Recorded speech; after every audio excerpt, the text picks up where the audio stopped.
La dernière fois, on avait vu ensemble le fait d'avoir une stratégie, c'est-à-dire un plan global lorsque vous intervenez sur les marchés financiers. C'est d'avoir effectivement cette notion de portefeuille et de ne pas mettre ses œufs dans le même panier. On ne peut pas aujourd'hui se dire trader et trader tous les marchés. C'est pas possible. Pourquoi c'est pas possible? Ben parce que il existe des milliers d'actions, il existe plusieurs devises. Dans chaque pays a une devise, donc il y a plusieurs bourses. Ça dépend de votre fuseau horaire. Donc du coup, tout cela fait que chaque trader est indépendant par rapport à son style de vie, par rapport au marché qui l'intéresse et par rapport à sa méthode de travail. Pourquoi on a choisi IQ? Donc, comme je vous l'ai expliqué, c'est une excellente plateforme pour apprendre. D'accord? Pour le moment, je ne parle pas de broker, d'investissement en réel, parce qu'on est dans une phase d'apprentissage. OK? Et par la suite, lorsque le compte démo, on voit qu'on ne perd pas l'argent, qu'on a une progression régulière, eh ben, à partir de là, on pourra passer et commencer à chercher le meilleur broker par rapport à là où vous êtes résident, par rapport à votre fiscalité, par rapport à vos moyens de paiement, parce que j'ai déjà vu que dans certains endroits, il y a des personnes qui n'ont pas de carte bancaire. Donc là, on va trouver des solutions, il en existe. Et donc, au fur et à mesure, on fera le point. Alors, donc la dernière fois, on avait vu ensemble ok, donc tout le monde est là, personne dans la salle d'attente, c'est très bien. Donc, on avait vu ensemble Pfizer. Donc, je vais revenir sur Pfizer, qui était une action parmi, et on va voir aujourd'hui les indicateurs de momentum de façon à mieux rentrer sur un marché. On va voir ça aujourd'hui même. Donc, pour le moment, je vais griser tout le monde. Voilà. Et fermer ici celle-là, mettre en plus grand Pfizer. Donc voilà, le cours de Pfizer, c'est un labo pharmaceutique, d'accord, une multinationale. Et là, on voit que depuis la crise ici, il y a eu, alors ici, 4 mars, voilà, il y a eu une baisse. Et dès lors que le modèle économique, où les États ont commencé à faire des annonces en disant qu'ils vont aider les sociétés pharmaceutiques à trouver le vaccin pour le Covid, ben, du coup, les cours sont repartis à la... Donc, pour le moment, sur les sociétés pharmaceutiques, en gros, donc ici, on avait eu, voilà, encore une grosse période, voilà, avril, début avril, là, au niveau, un gros gap baissier, et ensuite, une reprise à la hausse qui s'est fait ici, juste après voilà, au niveau de mars, on est en pleine crise. Il y a eu un moment de flottement ici, un gap baissier, mais ensuite, l'action est repartie à la hausse. Donc, sous cette configuration-là, on était sur une position haussière. Et donc, comme d'habitude, lorsqu'on a un cours et on ne sait pas encore quelle est son orientation, la première des choses, c'est d'aller chercher les plus hauts à chaque fois avec ici. Vous voyez, à chaque fois, je vais ici, je prends mes droites horizontales et je vais les positionner au plus haut à chaque fois, de façon à avoir des points de repère pour mettre en place mes stratégies et mes objectifs futurs. OK? Donc voilà. Et là, par exemple, encore, là, j'ai un plus haut ici qui est tout récent. Et là, on va commencer à être dans la prédiction, c'est-à-dire à partir d'ici, on ne sait pas où ou comment va se comporter le cours, mais par contre, on sait que la tendance, pour le moment, est haussière. OK? Donc, moi, sur Pfizer, je crois que je m'étais positionné à la hausse, par là, je crois. Et ensuite, il y a eu un pullback baissier qui a fait qu'en automatique, mon système s'est éteint, enfin, a fermé la position de façon à être en positif. Donc, on va regarder ça sur l'historique. Normalement, ici.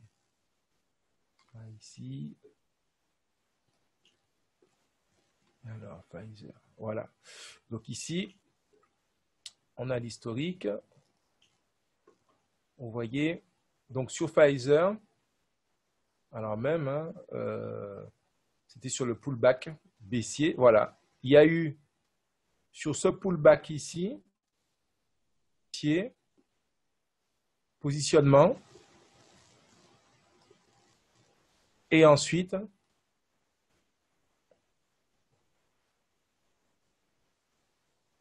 gain qui s'est effectué le 22.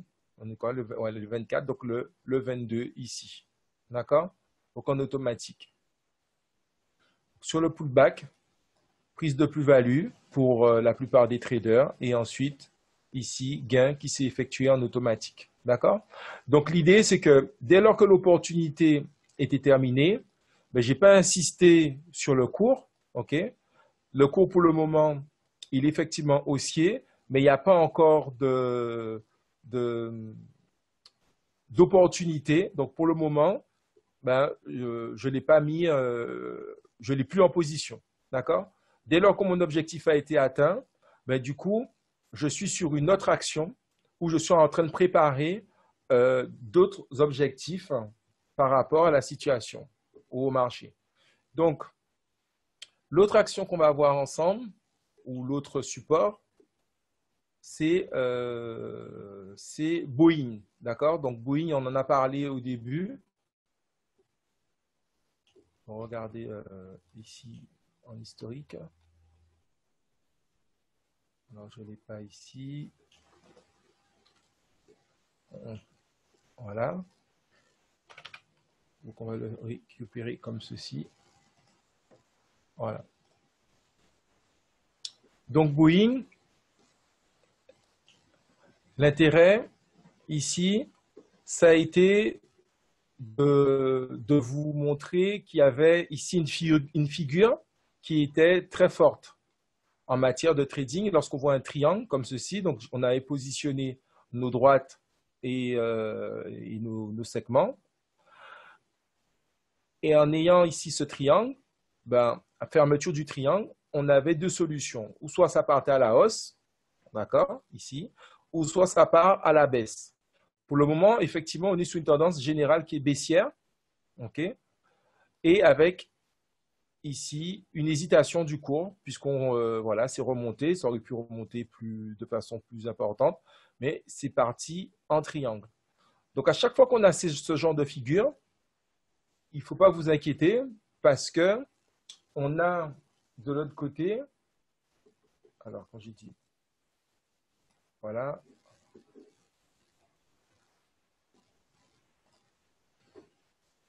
je crois que pour tous ceux qui sont ici, ils ont déjà reçu plus ou moins ce lien-là pour les tableaux, d'accord? Ou là sur le replay, vous avez effectivement le replay ici, voilà, dans l'onglet, les stratégies et secrets, et vous avez ici les exercices, les indicateurs, et notamment ici, entrer et sortir. Donc, deux éléments importants au moment où nous sommes, c'est indicateur, entrer et sortir et se protéger. D'accord? Donc, se protéger par rapport à la machine, donc vous aurez l'occasion d'y aller. OK? Et ensuite, vous avez également donc entrer et sortir sur le marché, donc quand est-ce rentrer et sortir, et les indicateurs. Donc, ici, entrer et sortir, normalement, dans cet ensemble-là, vous avez l'ensemble des figures, notamment les plus importantes. OK? Donc, quand je parle de triangle, quand je parle de drapeau, etc., eh bien, la compréhension, elle est ici. OK? Dans entrer et sortir. Donc, ici, par exemple, vous allez voir un exemple de drapeau. Vous voyez ici, donc en anglais, hein, en général, ça reste beaucoup des termes anglo-saxons. Donc là, on voit un drapeau sur cette partie-là. OK, donc le cours descend. Ça part en oscillation, résistance, support ici. et ensuite cassure. Et lors de la cassure, effectivement, ça descend dans le sens de la tendance générale. OK? Donc, ceci, c'est quelque chose, c'est un cas d'école. Et ce qui est bien, c'est que dans ce cas d'école, on voit aussi le positionnement et la sécurité au niveau des stops. Alors, on avait vu la dernière fois comment positionner les stops et les entrées. Donc, on va faire l'exercice avec le Bitcoin, la crypto-monnaie aujourd'hui, comme exemple. Et donc ici, au plus haut, on a positionné le stop loss. D'accord? Comme quoi, si jamais ça repart plus haut, ben, ce n'est pas un cours qui est dans notre avantage par rapport à ce qu'on pensait que le cours irait. Donc ici, voilà. Donc, si le cours ici remonte, avec les bougies, voilà, par exemple, donc ici ça coupe de façon à ne pas perdre plus qu'on est investi. Okay? Et donc là, on voit bien, s'il y a cassure, là, on rentre sur le marché à ce niveau-là, on met un stop, ok, on est à 1 pour 1, c'est-à-dire si ici c'est ce qu'on tolère comme perte, ok, mettons je souhaite perdre pas plus de 10% du capital que j'investis sur cette position. Admettons que j'investis uniquement 50 euros, je vais faire un chiffre rond, donc 100 euros, d'accord, sur cette position-là uniquement. Et donc, du coup, ici, ben, si je m'autorise à perdre 10%, c'est-à-dire 10, ici, eh ben, ici, c'est pour aller chercher un gain de 20. OK? Et si ça se passe très bien, ben, je prends mes plus-values ici, ou bien je peux sécuriser en faisant descendre mon stop loss. On verra on l'a déjà vu dans certains exemples, où le stop loss, on le descend ici, comme ça on sécurise. Comme ça, si jamais le cours remonte, ben, du coup, on gagne tout le temps. OK? Et puis, si ça fonctionne très bien, ici, on va chercher les 30. OK? Donc, ça, c'est la vision, la stratégie globale lorsqu'on intervient sur le marché avec les stops. Donc, on s'autorise à perdre ceci. Lorsqu'on est bon, on va chercher ceci, d'accord? Et si ça va très bien, on a déjà sécurisé, bon, on passe sur un autre support. Et puis, après, on a un système d'alerte qui nous dit, ben, c'est très bien puisqu'on a atteint les 30. OK? Et donc, c'est la stratégie qu'on va avoir plus ou moins sur tous les supports que nous allons intervenir. Et donc, pour revenir à notre cours, voilà.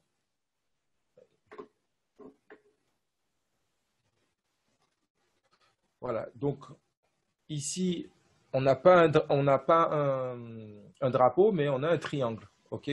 Donc, vous aurez l'occasion de revenir sur le support de cours avec comment entrer et sortir qu'on vient de voir à l'instant. Et ici, donc sur ceci, on a une sortie. Donc, je me suis positionné bien ici, d'accord? Et comme je vous l'ai expliqué, donc, je me suis toléré 10% en moins.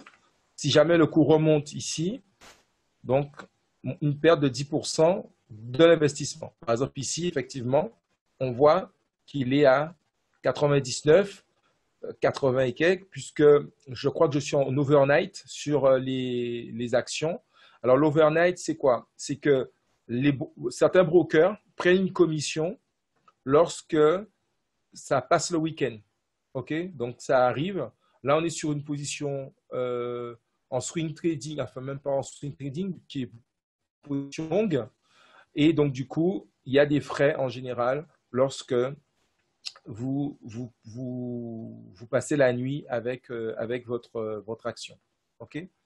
Donc, ici, je me suis positionné donc à la baisse. OK? Et donc, pour le moment, on est bon, on est dans l'orientation. puisque la tendance générale est baissière. Donc,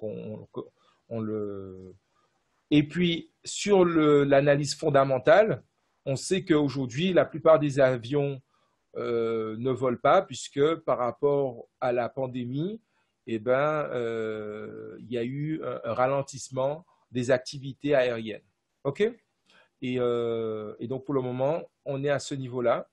Par contre, contrairement, puisque lorsqu'on regarde la notion d'économie générale, contrairement à Air France, où là, il y a eu une annonce où l'État français a fait ou va faire un prêt de 7 milliards pour Air France pour leur permettre de passer la crise.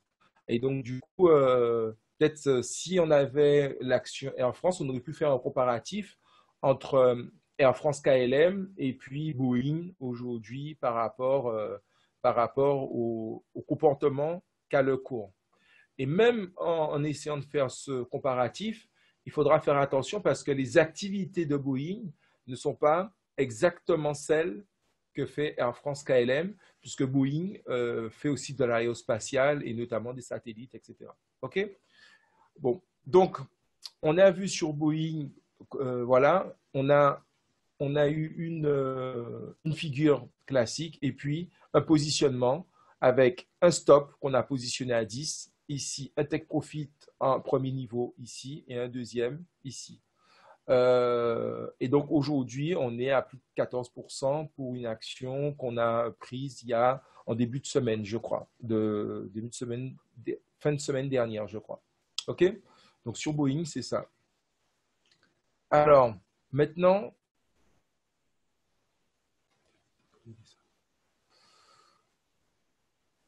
le Bitcoin. Alors, le Bitcoin, pourquoi? Parce que dans notre portefeuille, on peut effectivement se dire, bon, ben, on veut prendre un peu de crypto-monnaie. D'accord? Donc, dans la crypto-monnaie, ici, pour prendre ma décision, pour nous aider à prendre notre décision, on va effectivement utiliser des indicateurs et donc nos instruments graphiques et des indicateurs. Donc ici, comme indicateur, nous avons Ishomoku, d'accord, comme je vous ai expliqué, où Ishomoku nous donne un nuage, donc rouge quand on est en tendance baissière et vert lorsqu'on est en tendance haussière. Pour le moment, le cours, on est au-dessous du nuage, donc ça voudrait dire que la situation est quand même mitigée, d'accord, puisqu'en général, ça peut être vert, mais lorsqu'on est au-dessus du nuage, on est vraiment dans une tendance haussière. Vous voyez ici, c'est une belle tendance haussière, donc, puisque le Bitcoin était monté à plus de 20 000 $. Et ici, on est, voilà, dès lors qu'on a cassé plus ou moins le nuage, qu'on est rentré dans le nuage, on est rentré dans de l'incertitude. Okay? Là, on est sorti un peu du nuage, on remontait à 12 000, et puis on est redescendu récemment. Mais actuellement, par rapport au Covid, eh ben, on a effectivement aujourd'hui une remontée de cette crypto-monnaie et on peut se poser la question, quand est-ce qu'on va rentrer sur cette crypto-monnaie? Lorsque ici, on a notre droite résistante, donc ici, hein, c'est une droite forte puisqu'elle reprend les points hauts récents ici. Donc, je peux voilà. Donc, quand vous voulez, n'hésitez pas à bien travailler vos supports, hein, puisque ça reste après. Hein. En général, ça garde en mémoire, comme ça, vous pourrez revenir et vérifier si vous êtes proche de cette droite, de cette résistance, par exemple. Donc ici, on a donc 1, 2, 3, 4 indicateurs. OK? Donc, sur le graphique même, on a vu, il y a des indicateurs qui sont sur le graphique, comme là, ici, le Cloud Ishomoku. Donc là, je vais le retirer, voilà, pour que vous puissiez voir la différence bien comme il faut. Donc ici, il y a, sans indicateur, on est en price action, on peut fonctionner en price action, où là, on se dit, bon, ben là, c'est une bougie verte, et que pour le moment, en fonction du timing, si l'autre bougie commence supérieur au niveau de la moitié de la bougie antérieure, comme là, par exemple ici. Je vais bien vous montrer cet exemple-là, parce que ça, c'est très intéressant pour comprendre les suivis de tendance. Donc, ici, voilà. Donc, ici, à chaque fois, là, on a la bougie, d'accord, le corps de bougie vert, parce que le cours a commencé ici. Après, a fluctué avec l'onde, donc le trait.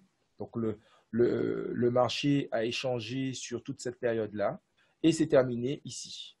Mais lorsque ça s'est terminé ici, ça a commencé ici, sur la fin de l'autre, du chandelier d'avant, c'est-à-dire des fameux, alors là, en 7 jours, donc du temps, du time frame antérieur. D'accord? Donc, on voit bien que là, on est en continuité. Vous voyez, ici, ça s'est terminé ici, ça commence là. Ça s'est terminé ici, ça commence là. Ça s'est terminé ici, ça commence là. Donc, il y a vraiment une belle, voilà, un beau suivi en tendance haussière. Ça voudrait dire, si ça continue ainsi, on devrait passer de l'autre bougie à un niveau qui soit ici et avoir ou soit ici, ou soit peut-être un retournement de tendance aussi. Mais quoi qu'il en soit, on est sur une orientation haussière. Donc, ceci, c'est lorsqu'on est en price action sans les indicateurs, ok, et on regarde que les chandeliers. Donc, pour les chandeliers, je crois que pour ceux qui sont déjà au deuxième ou troisième mail que j'ai déjà envoyé, je parle des chandeliers. Donc, il y a vraiment un cours spécifique sur les chandeliers. On fera aussi un travail au fur et à mesure. Bon, on verra des éléments importants du chandelier, comme ici, on voit ici une étoile. Et cette étoile indique en fait compte que ici, au niveau de la négociation, ni les vendeurs ni les acheteurs se sont mis d'accord. Et donc, du coup, on est déjà sur un signal fort de retournement. C'est ou soit, dès lors qu'on a ce genre de signal, vous intervenez tout de suite parce que vous êtes en direct sur l'action, ou soit vous utilisez effectivement les indicateurs. Mais le problème des indicateurs, c'est une confirmation du marché, en fait, compte. Et parce que si vous attendez ici, vous êtes déjà en décalage, puisque vous allez peut-être rentrer à ce niveau-là. Et il y a un décalage ici, qui est quand même relativement important, entre ceux qui tradent avec une méthode de price action, d'accord? C'est-à-dire qui regardent les chandeliers un par un, ou ceux qui regardent uniquement sur, ici, les indicateurs, mais qui ne sont en fait compte que la résultante et la dérivée, les moyennes, des bougies qui sont là. C'est-à-dire de comment se sont battus les acheteurs et les vendeurs. OK? Et donc, du coup, sur le Bitcoin, aujourd'hui, si on doit avoir une analyse, voilà. Si on doit avoir une analyse sur le Bitcoin, sur le marché haussier, donc, il me faut un peu plus d'indicateurs. D'accord? Donc là, je vais remettre, comme ça vous permet à chaque fois de voir comment moi, je les réactive. Donc ici, voilà, je le réactive ici. Donc, j'ai l'indicateur qui fait qu'on est dans du vert, ok, même si là, on commence à être un peu dans le rouge, hein, puisque en prédiction, on a donc, vous voyez là, ici,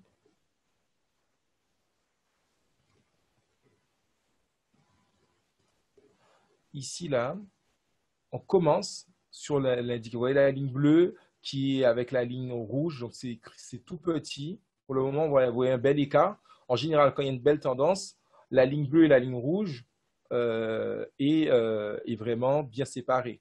OK? La verte et la rouge bien séparées. Voilà, verte et la rouge bien séparées pour l'orientation haussière ou baissière. Donc, verte et rouge, c'est le nuage. Et ce qui nous intéresse ici, c'est la bleue et la rouge ici. Donc, la bleue et la rouge, eh bien ici, elle commence tout juste, on ne voit pas très bien, parce que c'est très petit, mais elle commence tout juste à se décoller. OK? Donc, en général, lorsque c'est la rouge qui est au-dessus, la bleue au-dessus de la rouge, on est en tendance haussière. D'accord? Mais comme je vous ai dit, avoir un indicateur, c'est juste la résultante de ce que fait réellement le marché. Pour le moment, lorsqu'on regarde les chandeliers, on est sur une situation qui est haussière. Donc, si moi, je devais me positionner uniquement déjà sur les chandeliers, ici, ben, je me positionne à la hausse. OK? Maintenant, est-ce que je me positionne à la hausse maintenant? Et c'est là la question.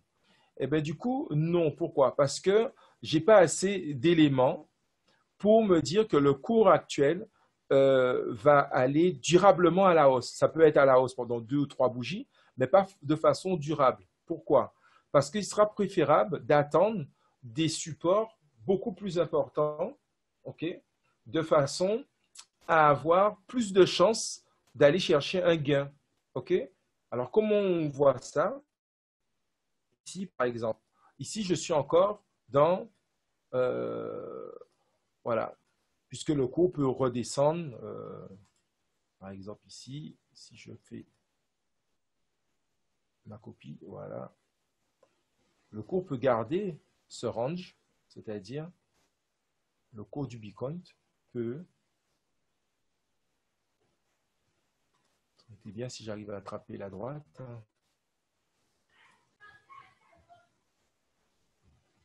elles sont trop proches.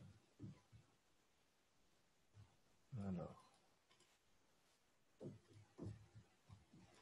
on va faire autrement. Je vais prendre celle-là à la décaler, comme ça j'aurai plus de chance pour prendre celle-là.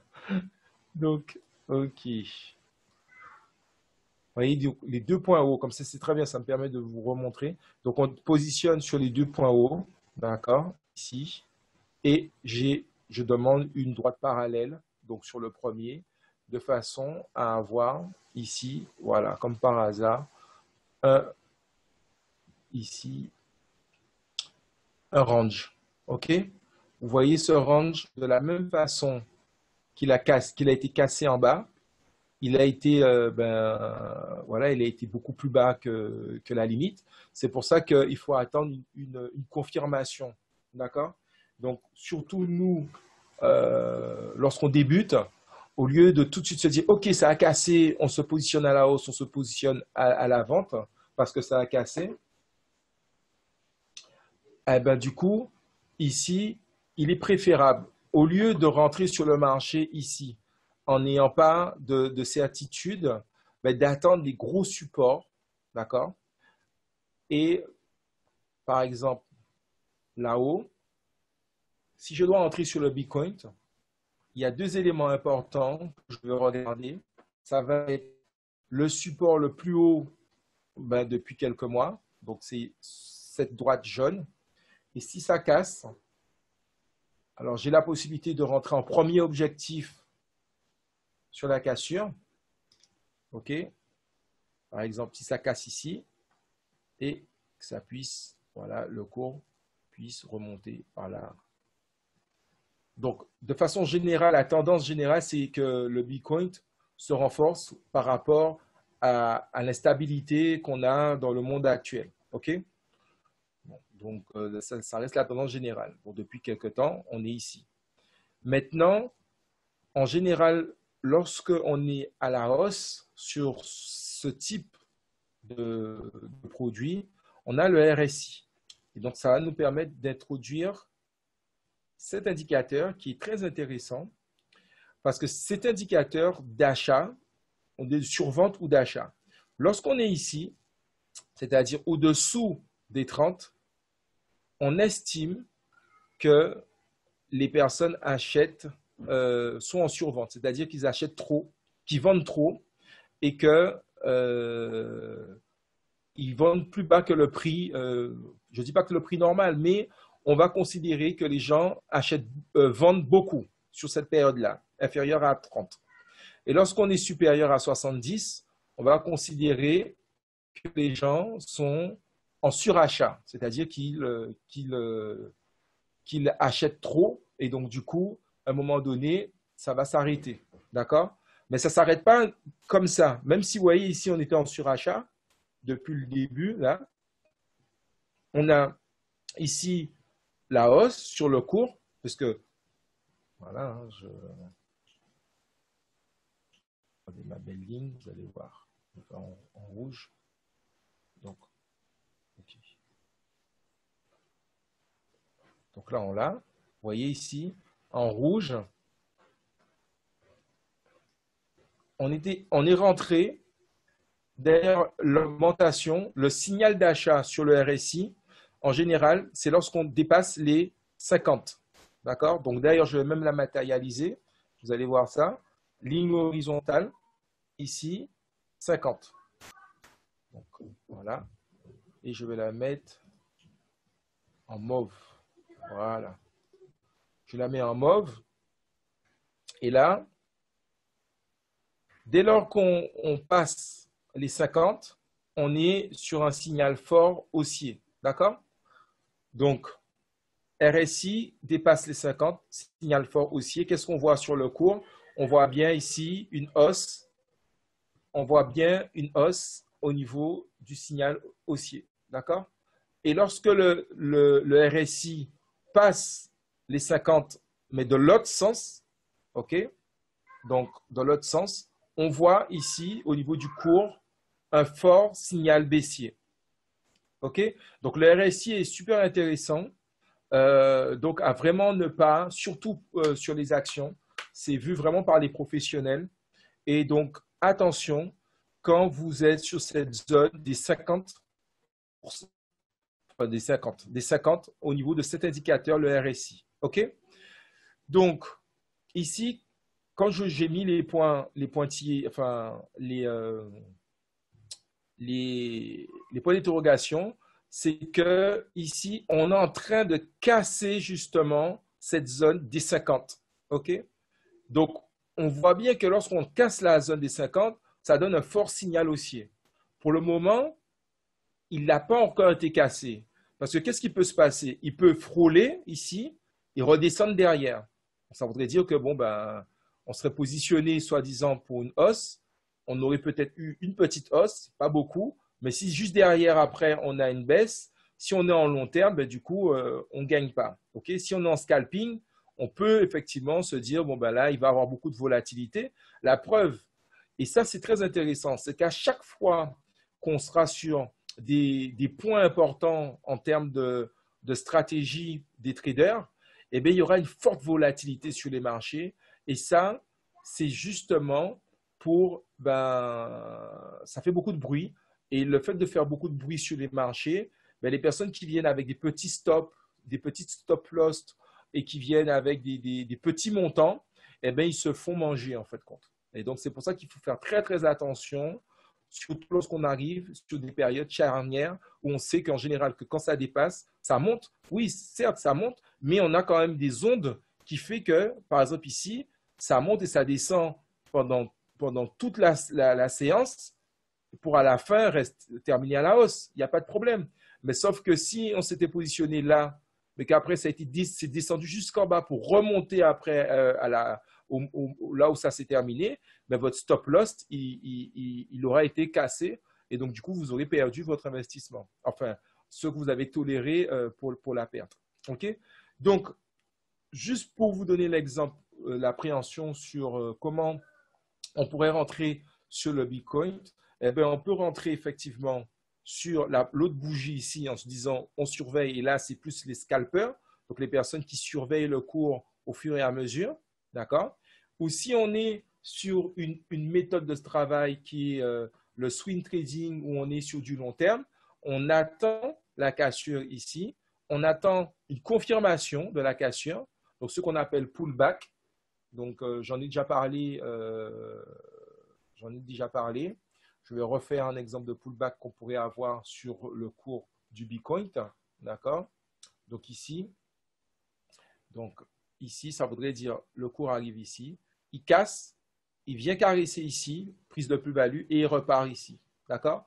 Et donc, là où on est en swing trading, on est sur du long terme, Donc, on prend la position à ce niveau-là. OK? C'est-à-dire qu'on se positionne à la hausse ici. D'accord? Il y a des traders qui vont se positionner à la hausse ici. OK?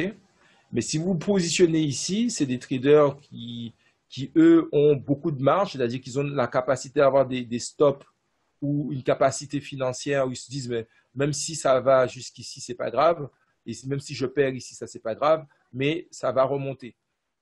D'accord? Nous, on ne peut pas se permettre, on doit être beaucoup plus proche, et donc du coup, on est ici, on attend le pullback, voilà, et on rentre à ce niveau-là. D'accord?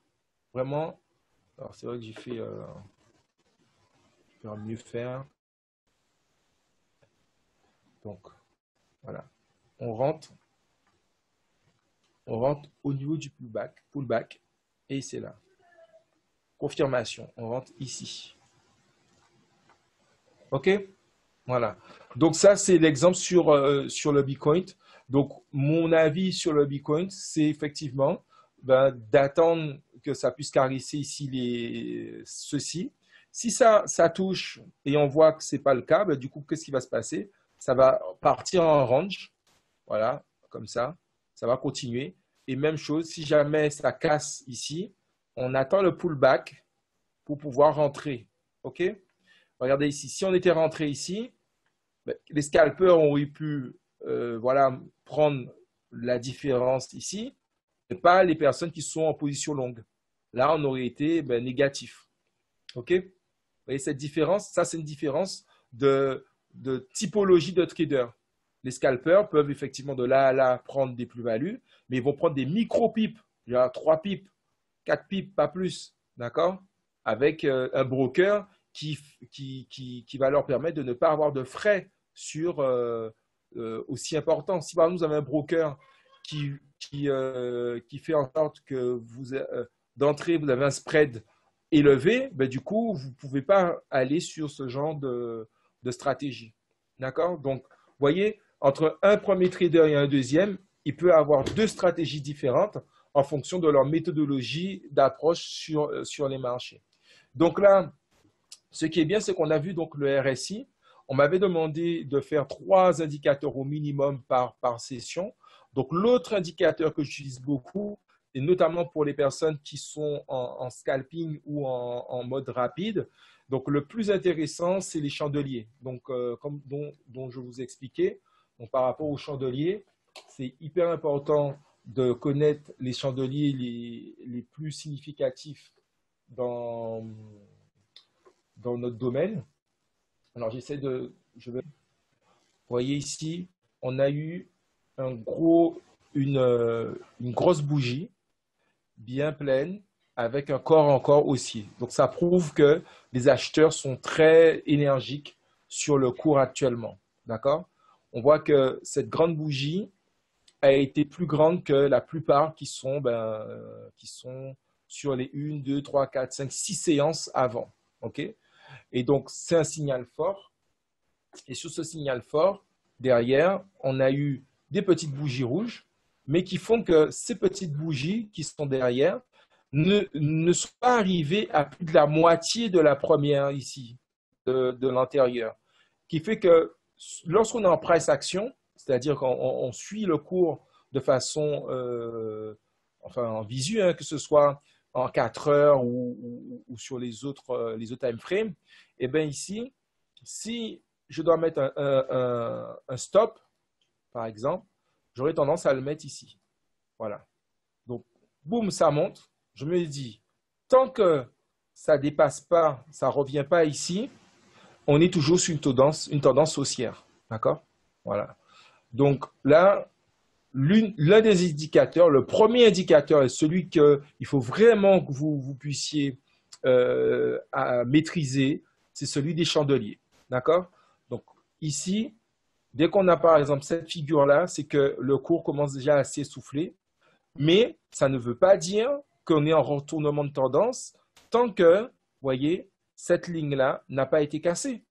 Donc là, pour le moment, le cours se cherche, OK, et il n'y a pas encore eu de signal fort. Donc, si je dois rentrer en price action sur ce signal fort, on peut attendre là encore le plus haut, d'accord? Parce que c'est là où il peut y avoir des choses qui pourraient se passer.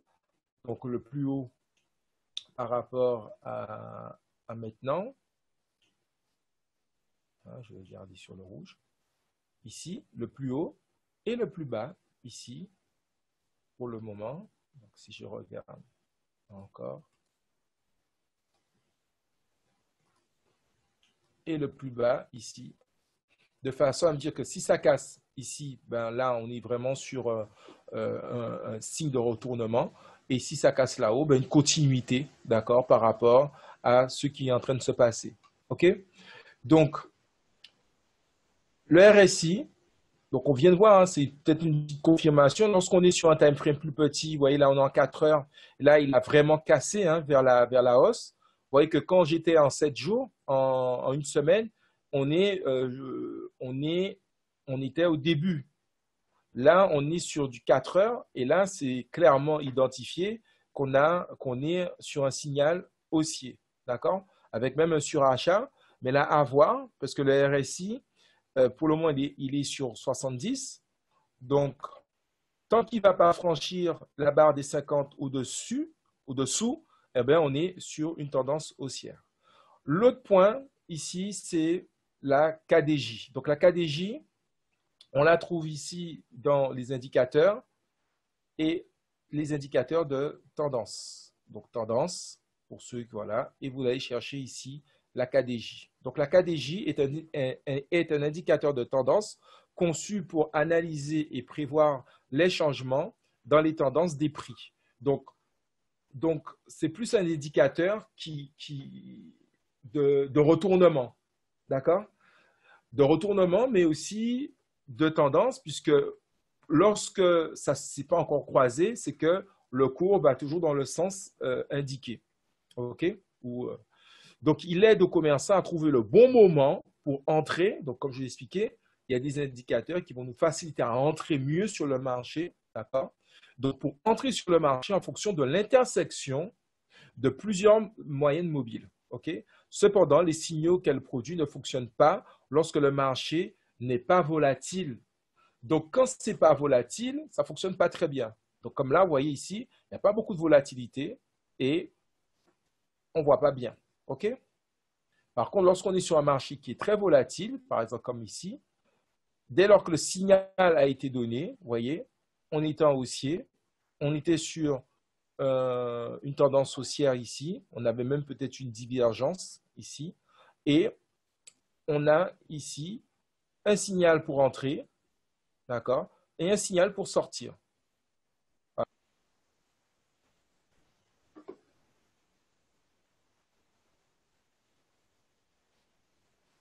Ce n'est pas grave. Par exemple, sur le Ethereum. Donc là, ceci, ça nous permet aussi de voir que je ne rentre pas. Alors, ça a bugué sur MetaTrader, donc ce n'est pas grave. Je vais vous le montrer lors de la prochaine session, le profil concours. Ah, je crois que je l'ai mis en poste. Je vais vous l'envoyer sur votre réseau tout à l'heure. Donc, l'Ethereum, par exemple, ici, si je mets en place la KDJ, pour vous voyez un peu le momentum que ça peut me permettre, ça peut nous permettre à avoir. Donc, en ajouter. Alors, voilà. Donc, je demande ici la KDJ. On y a l'Ethereum. Donc, la KDJ. Vous voyez ici? Donc là, je suis rentré ici, d'accord? Et quand je suis rentré à ce niveau-là, la KDJ pratiquement était sur le signal d'achat. OK? Donc, vous voyez bien entre les deux là, donc je suis rentré à ce niveau-là. OK? Et aujourd'hui, quand je suis rentré à ce niveau-là, bon, mon stop était beaucoup plus bas, mais là, mon stop a été relevé. C'est-à-dire qu'aujourd'hui, quelle que soit la situation du cours de l'Ethereum. Alors, l'Ethereum, c'est une crypto-monnaie, d'accord? Quel que soit le cours de l'Ethereum, eh bien, si ça redescend ici, du coup, mon stop va être activé à plus 16%. C'est-à-dire que quoi qu'il se passe sur le cours, je serai toujours à plus 16%. D'accord? Donc, aujourd'hui, comme je vous ai expliqué, notamment sur la crypto, ce qui est bien sur la crypto, c'est cette notion de continuité sur le marché.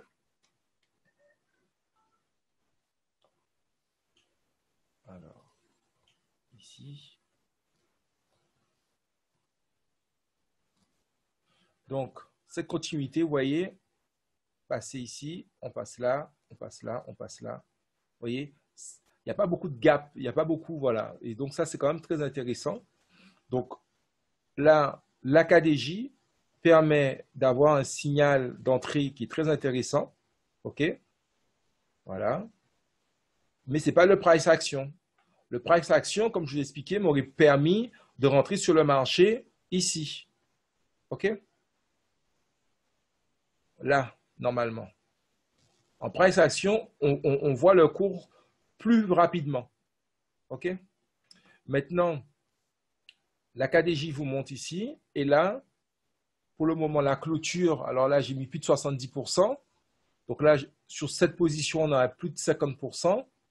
Mais quoi qu'il en soit, ce qui est important pour nous, en tant que trader, c'est de ne pas perdre des sous. Et donc, ici, quelle que soit la situation, puisque là, on laisse courir, mais c'est de faire en sorte de faire remonter son stop. Donc, vous voyez, si j'avais fait monter mon stop trop haut, si je l'avais fait monter ici, OK, au lieu de le mettre là, que je l'aurais mis ici, eh bien, à un moment donné, le cours de cette séance-là a été là et a été jusque là. Donc, ça voudrait dire que si mon stop, il avait été plus haut, eh bien, du coup, la position se serait coupée à peut-être 17%. OK? Donc, pour sécuriser cette hausse, on va dire, pour pas que mon stop soit trop près du cours, ben, du coup, je donne au moins 2 séances de delta. Quand je dis 2 séances de delta, vous voyez ici, une séance, 2, 3, donc au moins 2 séances. Et là, j'ai positionné mon stop ici, d'accord, qui fait que si ça remonte, on n'est plus en baisse. Si on est toujours à la hausse, on sera comme ça. Vous voyez, on sera comme ça. Mais si mon stop est trop près, à chaque fois, je vais perdre ma position. Donc, il faut que j'ai un stop qui soit légèrement au-dessous, d'accord? Et qui fait que si vraiment le cours il descend, ben là, ok, ça s'arrête, il n'y a pas de souci. Mais que je puisse laisser apprécier la hausse, parce qu'un cours, c'est jamais tout droit, ce sont des fluctuations, d'accord? Donc, si vous êtes trop près d'une fluctuation à une autre, ben, vous perdez votre clôture.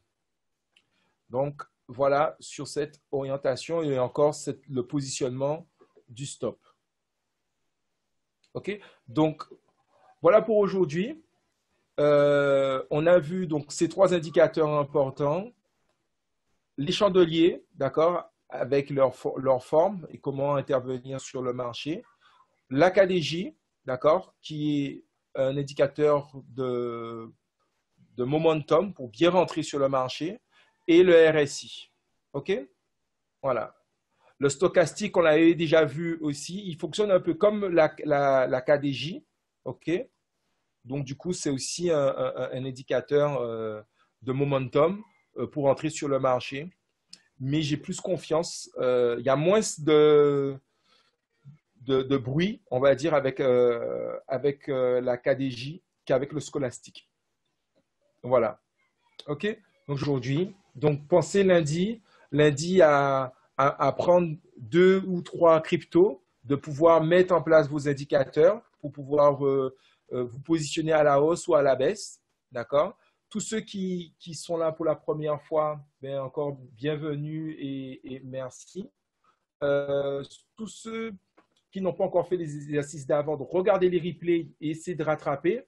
Donc, l'investissement des $1000 en monnaie virtuelle. Ceux qui n'ont pas encore installé IQ, faites-le. Donc, comme je vous ai dit, c'est une plateforme d'apprentissage parce que les indicateurs ici, vous les avez en vidéo. Donc, ça vous explique comment prendre les positions, comment intervenir. Donc, le basique est déjà en vidéo. Donc, c'est très simple pour la prise en main.